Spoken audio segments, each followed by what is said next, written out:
reconnaître que le budget qui vous présentez demain, c'est un budget qui va présenter dans des circonstances très très difficiles à la suite de Covid-19.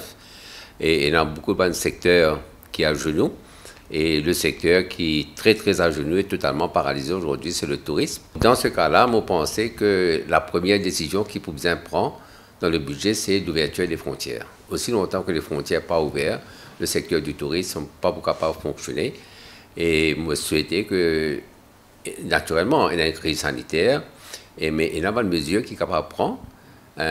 Au départ, il y a l'arrivée d'un touriste pour qui n'y ait aucun risque à la sécurité, pour la santé des Mauriciens. Deuxième chose qu'il m'a pensé nous bien faire, c'est que la méthode traditionnelle pour le marketing de Maurice, il n'est pas capable de continuer comme ça. Nous avons un nouveau créneau, un nouveau secteur. Comment on dit au ministère, on fait un nouveau marché, mais nous ne sommes pas tout seuls dans le monde du tourisme, il y a beaucoup de compétition. Et je pensais que toute l'occasion que nous gagnons pour saisir l'opportunité, nous sommes capables de faire. Je peux prendre un exemple. Nous sommes capables de faire Maurice un centre pour l'arbitrage international.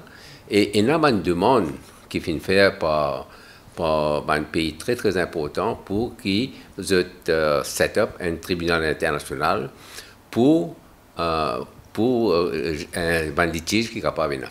Troisième, c'est nous avons une opportunité comme World Class Entertainment, un restaurant de très grand niveau, un casino qui, comment dire, comme à Macao, et nous sommes capables de permettre à un investisseur venir pour capable donner à Maurice une autre image pour le secteur du tourisme. Selon vous, la façon que le gouvernement peut tacler ce problème-là, comment vous trouvez? Enfin, je ne pas trouvé rien qu'il fait jusqu'à maintenant, suite à Covid. Je pensais que déjà là, nous sommes bien capables de finir une campagne de marketing dans un pays traditionnel pour intéresser les touristes à retourner vers Maurice. Mais pour nous capables de faire ça, nous avons ouvert l'aéroport. Nous avons dit un avion qui amène les touristes comme Turkish, Emirates, Air France et tout, qui Maurice is open for business, sans mettre en péril la santé et la sécurité. Nous sommes capables de faire les autres pays, peuvent faire le Portugal est ouvert, l'Italie est ouvert, la Grèce est ouvert. Et alors, je pensais qu'il y a une modalité que nous apprend pour permettre la relance de ce secteur. Moi, je pensais, je ramène, nous sommes réalistes dans cette affaire-là. Dans le monde entier, qui nous peut dire aujourd'hui, qui nous dit qu'on vive avec le Covid, non? Le Covid-free, ça n'a pas existé, ça. Le tourisme bien senti en sécurité sanitaire. Mais tout comme à un certain moment, il y a H1N1, toutes ces affaires-là, mais vous êtes capable de vivre avec. Pas penser que parce qu'il dit, nous pas le nombre de cas positifs à Maurice que le tourisme pour en vivre une Maurice. Non, non, non, le tourisme pour venir pour les autres affaires.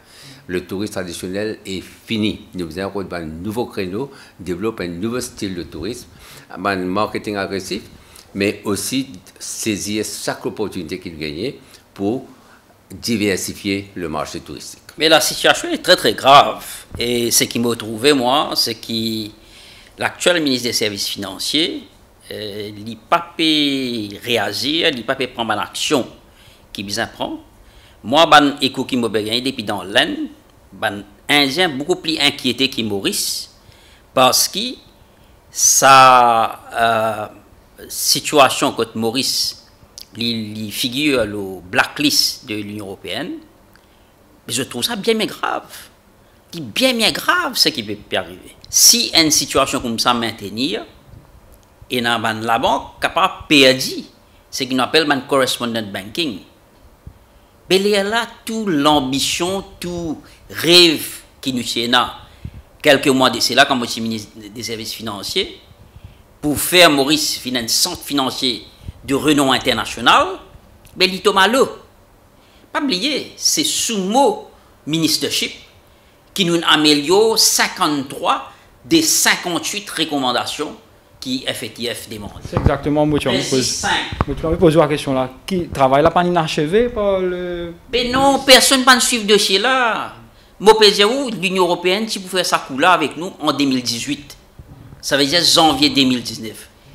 Moi, anticipe ça et nous réussit déjouer ça coup là. Au niveau Banque de Maurice et au niveau ministère des Finances, paye un accord en autres qui se peut faire en fait.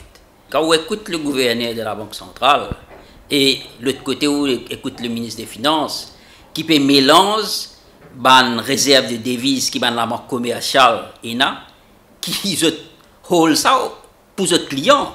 Il faut une mettre cash ou 100 000 $, il y avec la banque, il va dire où il peut servir ça. Et c'est du jamais vu. Nous ne pas entendre ça dans affaires là. Et un côté où trouve le gouverneur de la Banque centrale, commencement, qui dit où? Il dit où? Il pour servir réserve. Et puis, quand Dimon dit, ben, côté réserve là, comment vous servez ça? Là, il vient dire non, il pour les fonds, le marché local. Parce qu'il y a un excès de liquidité. Mais ou éponge liquidité pour qu'il vous donne ça au gouvernement, pour lui remettre ça dans le circuit. Vous trouvez ça, il fait sens. Et si la Banque centrale fait ça, moi, un expert comptable, je peux dire où, à analyser, je peux dire, si vous êtes dans une institution, il prend qu'à se prêter, hein, il les fonds le marché, hein, et puis il donne ça comme un grant au gouvernement. Mais la Banque de Maurice est techniquement insolvable. Il est en faillite. Il faillite, on prend des millions de roupies prêtés avec la banque, après on donne ça aux frères pour le bangolais. Bien sûr, il y a le problème de Covid, mais il y a aussi beaucoup d'incompétences, de mauvaise gestion qui jamais nous pas trouver. Ou si vous pensez où c'était bien capable de faire ça quand c'était la perte là, il n'est pas encore fini là. Vous pouvez comprendre? Ou si vous dites ça, ou si vous pensez où qui est à Mauritius pour dans sa situation là pendant la liquidation. Mais tout ça là quand nous peut guetter et il y a encore la cause ça qui nous ban camarades, ban anciens ministres et ban parlementaires, nous peut concerter, nous peut regrouper nous comme un groupe de réflexion pour qu'ils nous capables réfléchir qui le chemin à suivre, qui la voie à suivre, plus devant, parce que nous ne sommes pas capables de rester tranquilles, nous ne sommes pas capables de dormir dans la case, nous ne sommes pas capables, comment dire, nous assister, nous cinéma qui peut passer. Tout ça là, c'est un cri du patriotisme, un cri de nos mères patries envers nous, et nous pensons que l'air est très grave, très grave, et me fait écho de ce que la population veut dire, c'est qui, comment dire, il y a une morphine de Maurice. Tout le monde veut dire ça. Depuis la dernière élection, il y a une morphine de Maurice.